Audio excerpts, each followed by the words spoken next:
ஓம் சாந்தி. 29/6/2026 திங்கட்கிழமை.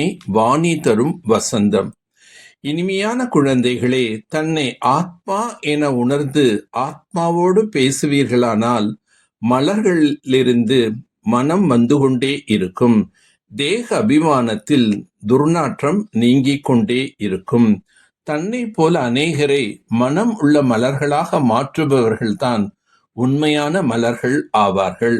ஸ்ரீமத் படி நடந்து ஜோதியில் இறந்துவிடக்கூடிய, அதாவது முழு சமர்ப்பணம் ஆகக்கூடிய, உயிருடன் இருந்து கொண்டே இறந்த நிலை அடையக்கூடிய உண்மையான விட்டில் பூச்சிகள் அல்லது அப்படிப்பட்ட மலர்களின் நறுமணம் நாலாபுரம் பரவிக்கொண்டே இருக்கும். ஒவ்வொருவரும் தனது மனதை கேட்டுக்கொள்ள வேண்டும். நாம் எதுவரை மலராக ஆகிக் கொண்டிருக்கின்றோம்? ஞானத்தின் நறுமணத்தை பரப்புகின்றோமா? தன்னை போன்று மலராக யாரையாவது ஆக்கி இருக்கின்றோமா? யார் நல்ல மலர்களாக அல்லது விட்டில் பூச்சியாக உள்ளனரோ அவர்கள் எப்போதுமே மகிழ்ச்சியாக இருப்பார்கள். மற்றவர்களையும் தனக்கு சமமாக மலராக அல்லது விட்டில் பூச்சியாக ஆக்குவார்கள். யார் உயிருடன் இருந்தவாறே இறந்து விடுகின்றனரோ அவர்கள்தான் முழுமையான விட்டில் பூச்சி ஆவார்கள். பாபா ஒவ்வொரு யுகத்திலும் வருவதில்லை. கல்பத்தின் சங்கமத்தில்தான் நான் வருகின்றேன். கல்பம் முடிகின்றது என்றால் கலைகள் குறைந்து விடுகின்றன. எப்பொழுது முழு கிரகணம் பிடிக்கின்றதோ அப்போது நான் வருகின்றேன். நான் ஒவ்வொரு யுகத்திலும் வருவது இல்லை. ஸ்ரீமத் படி நீங்கள்தான் நடக்க முடியும். எங்காவது ஸ்ரீமத் படி நடக்கவில்லை என்றால் மாயை பின்தொடர்ந்து கொண்டே இருக்கும். ஆகவே நாம் ஸ்ரீமத் படி நடப்பதற்கு கவனம் கொடுக்க வேண்டும். அனைவரும் தூய்மையற்று இருப்பதால் தான் தூய்மையானவர்கள் முன் சென்று தலை வணங்குகின்றனர். ஈஸ்வரன் ஞானம் நிறைந்தவராக உள்ளாரோ அதுபோல் நீங்களும் ஞானம் நிறைந்தவர்கள் ஆகிறீர்கள். இப்போது நீங்கள் ஈஸ்வரிய குழந்தைகள், ஆனால் வரிசைப்படித்தான் இருக்கிறீர்கள். சிலரோ மிகுந்த போதையில் உள்ளார்கள். பாபாவின் வழிமுறைப்படி எந்தளவு நடக்கின்றீர்களோ அந்தளவு உயர்ந்தவர்களாக ஆவீர்கள். தந்தை ஒருபோதும் குழந்தைகளுக்கு துக்கம் தர மாட்டார். குழந்தைகள் தங்களின் தலைகீழான நடத்தையினால் துக்கத்தை அடைகின்றன.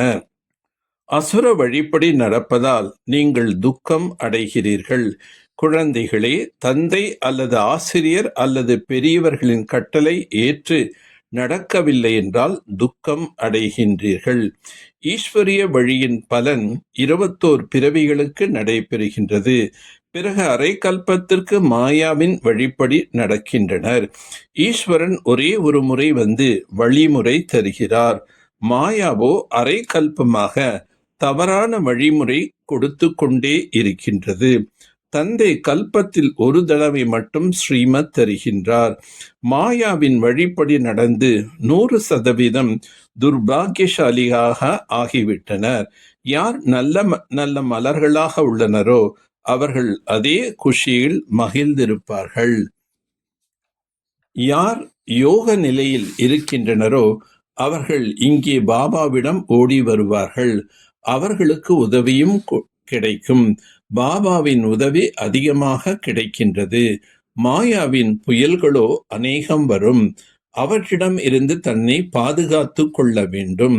ஆத்ம அபிமானியாக ஆகி யாருக்காவது சொல்வீர்களானால் உடனே அவர்களும் அதை புரிந்து ஆத்ம அபிமானியாக மாறிவிடுவார்கள். தாரணை செய்விக்க முடியும். நீங்கள் ஆத்மா அபிமானி இல்லை என்றால் தாரணை செய்விக்க முடியாது. ஆத்மாவுக்கு இன்ஜெக்ஷன் போட வேண்டும். அப்போது தேக அபிமானம் விடுபடும். இல்லை என்றால் நறுமணம் வராது, சக்தி இருக்காது. பாபா கூறுகின்றார், நீங்கள் திரும்பி செல்ல வேண்டும். அதனால் ஆத்மா அபிமானியாக ஆகுங்கள் என்று கூறுகின்றார். தன்னை ஆத்மா என உணர்ந்த ஆத்மாவோடு உரையாட வேண்டும். ஆத்மா அபிமானியாக ஆகி கேட்பதாலும் சொல்வதாலும் தாரணை நன்றாக இருக்கும். தூக்கத்தை வென்றவராக ஆக வேண்டும். இரவில் கண் விழித்து வருமானத்தை சம்பாதிக்க வேண்டும். விச்சாசன் மந்தன் செய்ய வேண்டும். எந்த ஒரு தவறான பேச்சிலும் தனது நேரத்தை வீணடிக்க கூடாது. தபஸ்யா மூலமாக தனது விக்கிரமங்களையும் தமோகுண சம்ஸ்காரங்களையும் சுட்டெரிக்கும் தபஸ்வி மூர்த்தி ஆகுக. இப்போது ஈஸ்வரிய பாலனையில் செயல்கள் நடைபெறுவதைப் போன்று இறுதியில் தபஸ்யா மூலமாக தனது விக்கிரமங்களையும் ஒவ்வொரு ஆத்மாவின் தமோகுண சம்ஸ்காரங்களையும் இயற்கையின் தமோகுண செயல்களையும் பஸ்மம் செய்யும் செயல் நடைபெற வேண்டும். இதற்காக சதா ஏக்ரஸ் மனோநிலையின் ஆசனத்தில் நிலை பெற்று தனது தபஸ்வி ரூபத்தை வெளிப்படுத்துங்கள். உங்களுடைய ஒவ்வொரு கர்மேந்திரியங்களும் தேக உணர்வை தியாகம் செய்து ஆத்மா அபிமானியாக தபஸ்யா நிலையை தென்பட வேண்டும். சம்ஸ்காரங்களின் மோதலிருந்து தப்பிக்க பாலகன் மற்றும் எஜமானன் என்னும் சமநிலை பெறுங்கள். தந்தையை கள்ளம் கபடமில்லாதவர் என்று சொல்கிறோம், ஆனால் எதிர்கொள்ளும் சக்தி இல்லாதவர் அல்ல. போதாநாத்துடன் ஆல்மைட்டி அத்தாரிட்டியும் ஆவார். நீங்களும் தனது சக்தியை மறந்து ஒன்றும் அறியாத நிலை உள்ளவராக ஆகிவிடக் கூடாது. இல்லையெனில் மாயாவன் குண்டடி பட்டுவிடும். மாயை எதிர்கொள்வதற்கு முன்பாகவே நமஸ்காரம் செய்துவிடும் அளவுக்கு சக்தி ஸ்வரூபம் ஆகுங்கள். மிகவும் எச்சரிக்கையாக, கவனமாக, புத்திசாலியாக இருங்கள். நல்லது. ஓம் சாந்தி. ஓம் சாந்தி. ஓம் சாந்தி.